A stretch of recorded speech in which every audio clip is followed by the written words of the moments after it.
Not too long ago, I talked about how Tana Mongeau fans were worried about her after she decided to open up about this stalker that she has. And Tana and stalker stories kind of go hand in hand, but this time felt way different than any of the others. Her talking about it wasn't even in the title of this podcast. It was just something that she brought up. So people felt like this was a pretty real situation. Now, of course, there were those that were like, she's lying and she exaggerates all this stuff. We're going to get into all of that because she does address those comments. But those who did believe what Tana was saying had some things to say. Her friends were totally getting ripped up in the comment section. Nearly every single one was questioning why they weren't taking Tana seriously, saying that this story is really scary and that they really need to step it up and be there for Tana, listen to her, and not make jokes about something like this. Because as Tana was talking about this, Brooke was giving commentary. Tana was also telling everyone how other people have reacted. It was a whole mess. She basically detailed how this person was watching her move on social media and listening to what she was saying and then sending certain items to her house that she was talking about, and detailed a time where he had tried to climb up to her house and followed her friend Ashley to a restaurant, finding their vacation home that she had rented out in Malibu.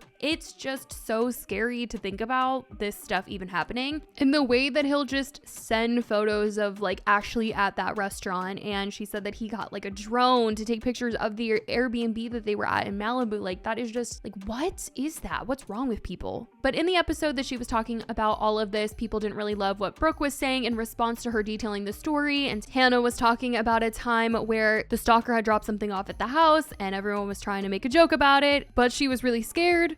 Doorbell rings and it's an Amazon delivery, an anonymous Amazon delivery. And it is enough chamoy for 100 people. Honestly, I'm talking really sweet leaders.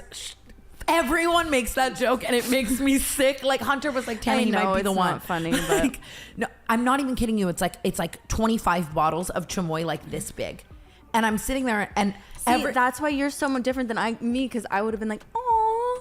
But it is, you're right. It's scary. But people were mostly feeling nervous about the level of seriousness her friends were taking everything, because prior to talking about her own stalker, Brooke had detailed some experiences with a creepy neighbor of hers. Well, actually 2 creepy neighbors. And people in the comments were feeling like she was being way too nice to one of them, especially because that one was giving all of the red flags you could think of. So it just made people that much more worried of how Tana would be handling her situation and how her friends would be as well. Now, I wanted to talk about this way sooner, but there's been a lot of stuff from Mr. Beast and everything, but we're finally talking about how Tana decided to defend her friends and talk about this whole thing, because there were people that were worried for her. There were people coming for her friends. There were also people accusing her friends of being behind this whole thing, and those that don't believe her at all, because it is Tana at the end of the day. So there's a lot of opinions going on, and she wanted to talk about it more. And she did just that when she went on Trisha Pess's podcast a little bit ago.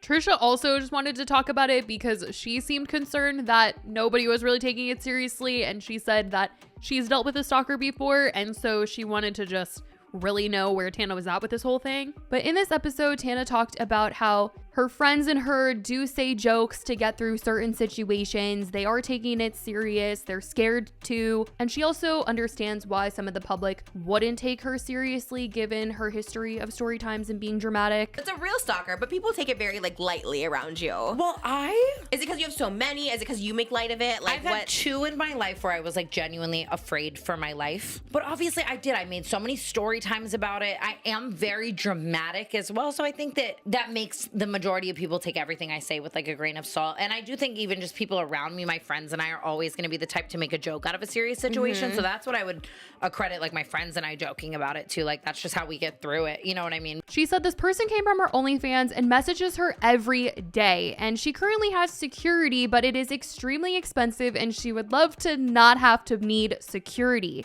Now, when it comes to her friends, they weren't just getting called out for how they were handling the whole situation and the jokes that they were making about it. Some people were even wondering if they were behind this, if they thought it was so funny, maybe they were pulling a prank on her or something like that. And Tana wanted to address those comments that she was seeing and shut that down, because she claims that they are just as scared as she is. the top comments on Canceled like a couple weeks ago were like, what if it's one of your friends like selling information? But like they're all like so terrified. And like the Right. people who know where I am are like Amari, who would never fucking do that and is equally as terrified. Like, Right. you Maybe know what I not mean? your Or, like- close circle, but you do have like a people that just know you and know. Yeah, but he's just done so many things where like if I was at like a beach house with like we were at a beach house in like Malibu that we like went to for a couple days, and it was like me, Amari, Ashley, like literally just like my best fucking friends, and it was like he showed up and it was like they're the only people who know and they're here equally terrified with me. But as we all know, Tana isn't the most loved by the public, so there's definitely been those, like I said, who have been doubting her story and thinking that she's exaggerating because Tana is dramatic and that she's just saying this for clickbait or something and it's not actually real, especially with her history of talking about stalkers in past videos and clickbaiting it and things like that. And she did talk more about having this certain reputation that people won't take serious, but she did say this is her scariest stalker to date. When it comes to the public's perception, I do think that's why people don't take it as seriously, because Yeah. I'm just very drama about everything, and you know, but I feel like the stalker I have right now makes my first stalker really look like a cakewalk. She said she had to switch up her ways because of him, and she's started to not post revealing details of where she is in real time. So if she's on a trip or if she's somewhere on location or whatnot, she will post it later to try and prevent this person from showing up certain places, even though in the past she has said that he has managed to find her anyway, even if she hasn't posted anything. And I used to never be like this. Even when I had my first stalker, like I wasn't as afraid to where I would still post it in real time. And now I'm finally like, now I won't. Like if it's location telling, you know what I mean? Like, Yeah. Like Where I you're will at. if I can, or if I'm at like someone's house and it's like, you know, but if I'm like at a restaurant or if I'm at like a concert or anywhere like that, like I'm not. You never. But it is just scary, like just certain random things where it's like in tour, I've been terrified. Like I really upped the security on tour. And she said she was scared to actually block this person because she didn't want to set him off, make him upset in any kind of way, because maybe that would make him want to do something else. Plus, she said that when she had tried to boot him from OnlyFans, she would see him make new accounts, and whenever she would go live, she would just know that it was him with a new account. All different platforms. But you in, have a in block, different and so ways. he's going to I different don't, accounts. Okay. Because I get really scared of the idea of, especially in the past with my stalker, like other one, I felt like if I would like block him on things, he would like try harder to get my attention. I felt like it was like a form of acknowledgement. And then I go through the battle of like, even I didn't talk about this stalker online for so long because I was like, will the acknowledgement feed the fire, or will it like stop it, or like so on? And I still battle that. I don't know which is better or worse. Well, he must see it Like- now. It's so viral. Like you've talked about it on your podcast. Like he must see it, right? I think so. I don't know. It's so weird because he messages me like so much. And it's interesting to hear her say that this person messages her every day, seems to watch her every move, yet hasn't said a thing about her talking about him so publicly. She's clearly saying that she doesn't like the stuff that he's doing, but I don't know how he would be interpreting it, maybe positively, which is horrifying. But that's one of the things that Tana said that she's like battled with about whether or not she should be public about it, because maybe this is like the attention that he wants.